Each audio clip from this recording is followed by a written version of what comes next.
Hallo Leute, ich bin's mal wieder und weiter geht's mit Java.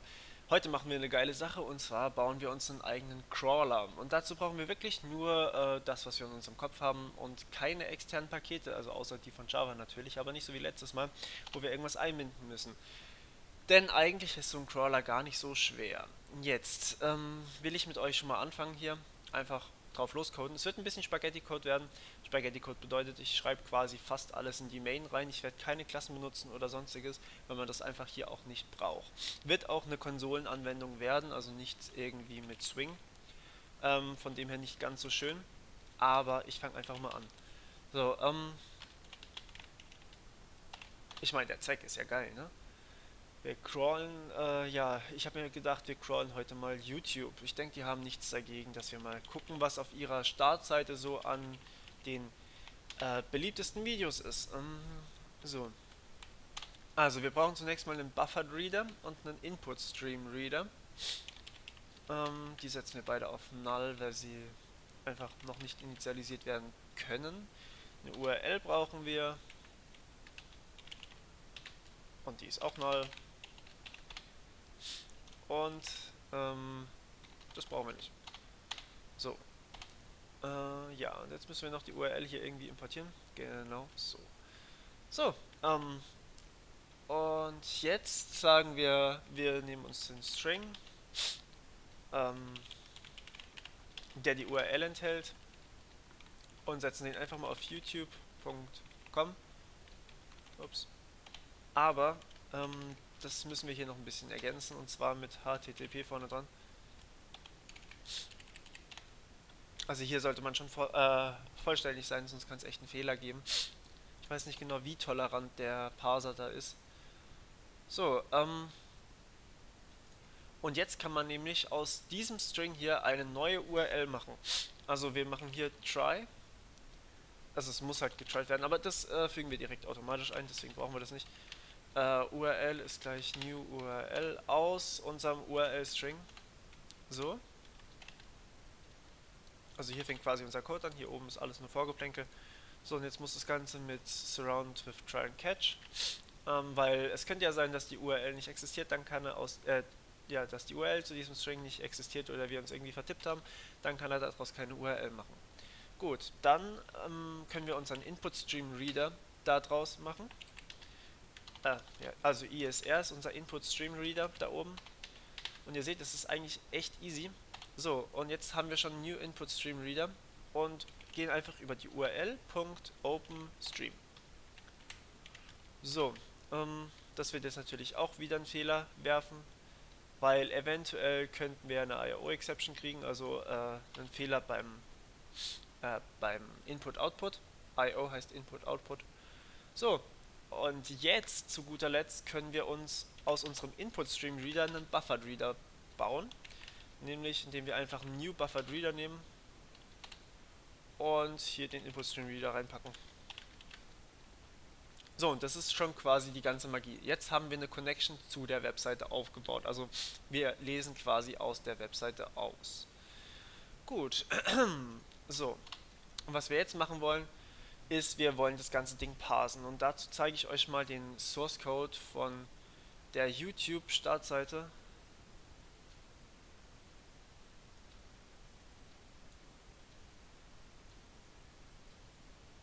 So, das sieht so aus. Ich habe hier schon mal was gehighlightet. Upsala. Das ist gerade eins von den berühmten Videos. Und das hier ist eins von den berühmten Videos. Und jetzt wollen wir die doch mal finden. Naja, was haben die alle gemeinsam? Okay, YouTube gibt keine kompletten, ähm, ja, keine kompletten Dinger hier an. Achso, wie ihr da drauf kommt, ihr geht einfach auf youtube.com, macht dann Rechtsklick drauf und sagt Seitenquelltext anzeigen. Oder so ähnlich müsste es bei euch heißen.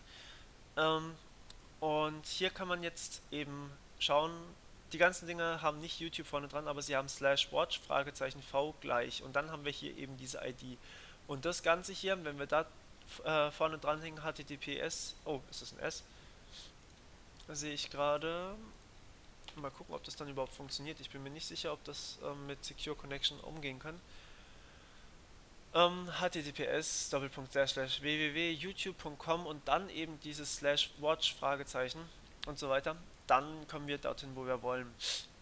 Ähm, ja, genau. Und jetzt gucken wir hier einfach mal vorne dran, was haben die denn alle gemeinsam? Nun ja, also, ähm, hier fängt die Div an und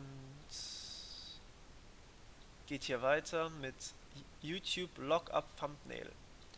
Okay, Area Hidden gleich True, was auch immer das bedeuten mag. Ja gut, mehr können wir hier jetzt nicht wirklich rauslesen. So, hier haben wir wieder ein Watch, das nennt sich dann hier vorne YouTube Lookup Content. Okay, gut. Und haben wir vielleicht noch irgendwo ein Watch? Ja, jetzt sollte ich vielleicht mal wieder die Suche anschmeißen. Hier. Ähm, haben wir wieder ein... also ihr seht, es ist nicht ganz einfach, das Zeug zu lesen, aber hier haben wir wieder ein YouTube Lookup Thumbnail. Und da haben wir wieder ein YouTube Lookup Title. Und hier haben wir wieder ein YouTube Lookup Title. Also scheinen alle mit YouTube bzw. YT-Lookup anzufangen in der Klasse, beziehungsweise hier vorne in der Klasse, in der Div-Klasse. Das heißt, wir suchen in unserem Parser, also wir haben quasi hier wirklich den Quellcode, den wir bekommen ähm, von, ja, von unserem, wo ist es denn? Von unserem Buffered Reader kriegen wir hier quasi den Quellcode.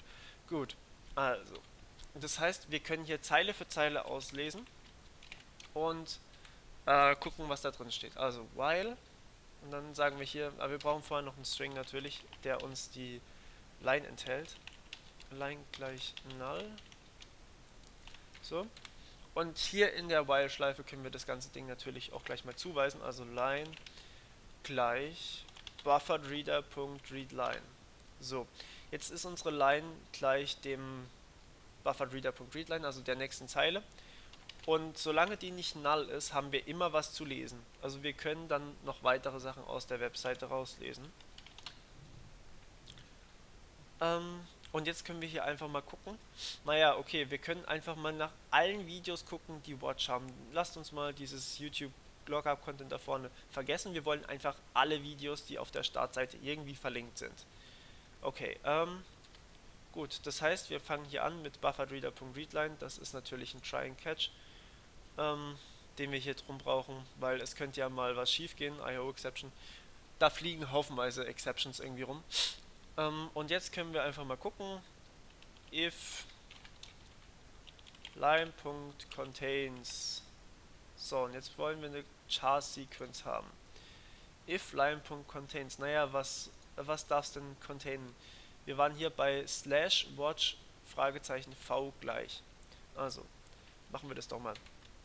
Slash, wobei lassen wir das Slash weg, weil sonst müssen wir das ganze Ding maskieren. Watch Fragezeichen gleich, Fragezeichen v gleich.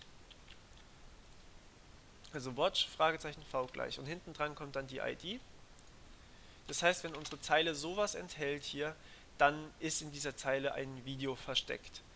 Und jetzt wollen wir natürlich alles abschneiden bis dorthin. Also, deswegen kreieren wir uns einen Substring von dem ganzen Ding. Line, nicht Line.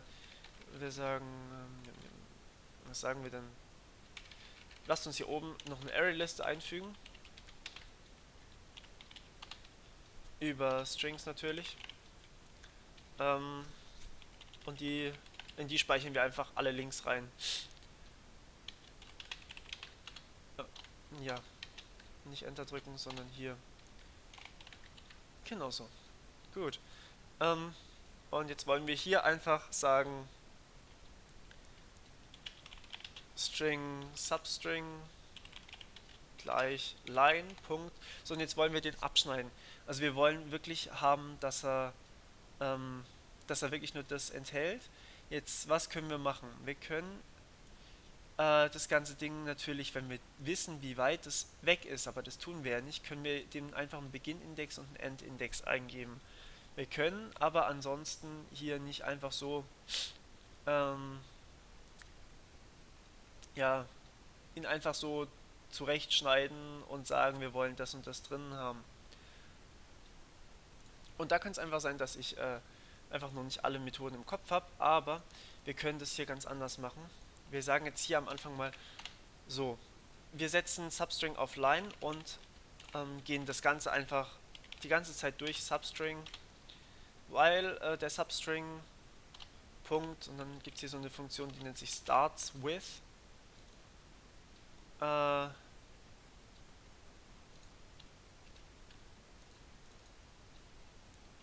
und dann packen wir hier eben unser Watch, achso halt mal, da brauchen wir natürlich einen String drin.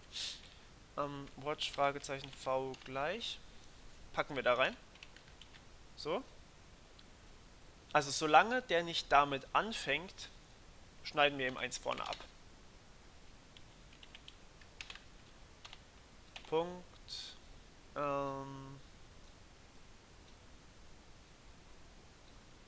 Wie hieß die Funktion?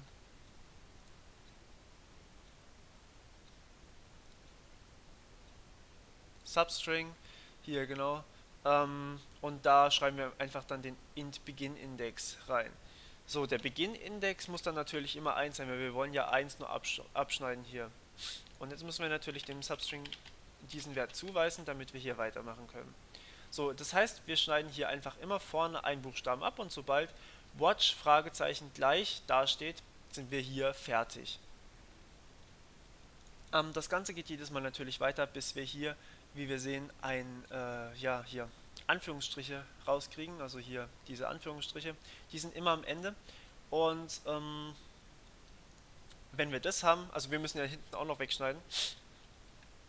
Das heißt hier unten drunter, also jetzt haben wir quasi Watch Fragezeichen v gleich und die ID plus dann halt den kompletten Rest der Zeile. Und jetzt wollen wir den Rest eben noch abschneiden. Und das tun wir, indem wir folgendes tun: Substring. Oder sind diese YouTube-IDs vielleicht immer gleich lang? 1, 2, 3, 4, 5, 6, 7, 8, 9, 10, 11. 4, 5, 6, 7, 8, 9, 10, 11. Ich glaube, die sind immer gleich lang. Also ihr müsst entschuldigen, ich habe den Crawler für was anderes geschrieben, aber ich glaube, aus rechtlichen Gründen darf ich das hier leider nicht vorstellen, weil ich einfach nicht der Inhaber der Seite bin. Das heißt, wir können hier einfach dem Substring gleich Substring Punkt Substring, das ist jetzt die Methode, also das da vorne war unsere Variable, das ist jetzt die Methode, das ist ein bisschen verwirrend, ich hätte sie vielleicht anders nennen sollen. So, wir fangen bei 0 an, weil wir da schon sind, wo wir hinwollen, und geben wir mal 12 aus und dann sagen wir hier mal, ja, wobei es müsste eigentlich 11 sein oder sogar 10. Dann sagen wir hier aber mal, wir wollen das All Links hinzufügen. Ich bin mir gerade selber nicht sicher, also da müsst ihr vielleicht mal ein bisschen ausprobieren, wie viele ihr da braucht. Man könnte jetzt natürlich auch noch schauen. Ja, jetzt fügen wir den Substring da dazu. Und hier unten geben wir dann einfach alle Substrings aus. For i gleich 0, i kleiner. Ich weiß, es geht auch mit einer For each Schleife, aber ich mag die irgendwie nicht so sehr. Keine Ahnung wieso.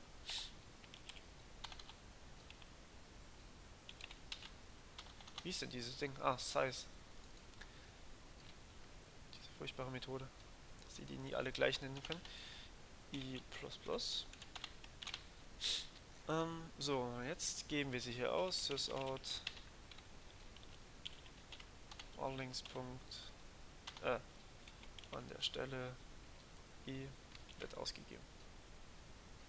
Ach so, .get i. Ja, es ist kein Array. Ich weiß. So, dann testen wir das Ganze mal. So, okay, ich habe das jetzt mal rausgeschnitten. Das war ja echt grausig. Das hat ewig gedauert. Das kann man so nicht machen. Aber ich habe eine andere coole Art gefunden, wie wir hier diesen Substring auf die richtige Stelle setzen können. Nämlich, indem wir einfach sagen, Substring gleich Substring.indexOf. Von dieser Funktion wusste ich davor nicht wirklich was. Aber hier kann man einfach angeben, was man gerne hätte. So, Watch Fragezeichen. Da gibt man einfach den String ein, den man gerne hätte. Und jetzt kann man sagen, man hätte gerne davon diesen Substring. Ähm, und da packen wir den Begin-Index an den Anfang. Allerdings müssen wir noch -1 abziehen, weil wir hier noch dieses Slash davor haben wollen. Und der Endindex ist ja dann irgendwie 12 danach oder so. Das heißt, wir können uns das hier unten auch sparen. Das hier. Und sollten dadurch viel schneller sein. Ich möchte jetzt allerdings mal hier oben diesen sysout von unserem Substring schon hinschreiben, damit wir auch sehen können, ob das der vernünftige Link ist oder ob wir dann noch zu viel oder zu wenig haben. So. Und wir kriegen einen Fehler. Warum kriegen wir einen Fehler? Ach ja, ich habe hier Scheiße gebaut. Wie wir sehen können, schneide ich gerade anstelle irgendwas mit 485, also 485 schneide ich gerade ab und dann möchte ich plötzlich an 12 den Anfang setzen. Das geht natürlich nicht. So, jetzt mache ich hier einfach mal +11.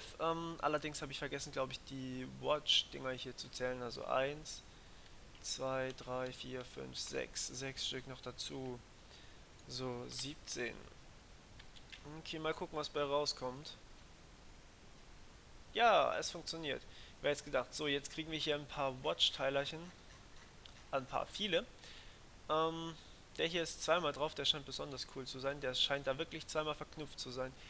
Jetzt machen wir doch hier mal 20 draus. Weil irgendwie habe ich das Gefühl, dass das noch nicht alles ist. Na, also sehen wir, dass es hier mit 20 uns das Ding hier noch gibt. Also wenn wir 19 machen, sind wir genau richtig.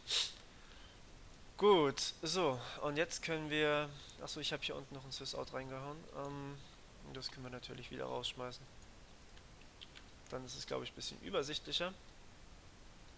So. Und jetzt haben wir hier alle Links, die gerade auf der Startseite sind. Wenn wir jetzt noch YouTube Punkt vorne dran setzen wollen, dann machen wir das einfach so. All links Punkt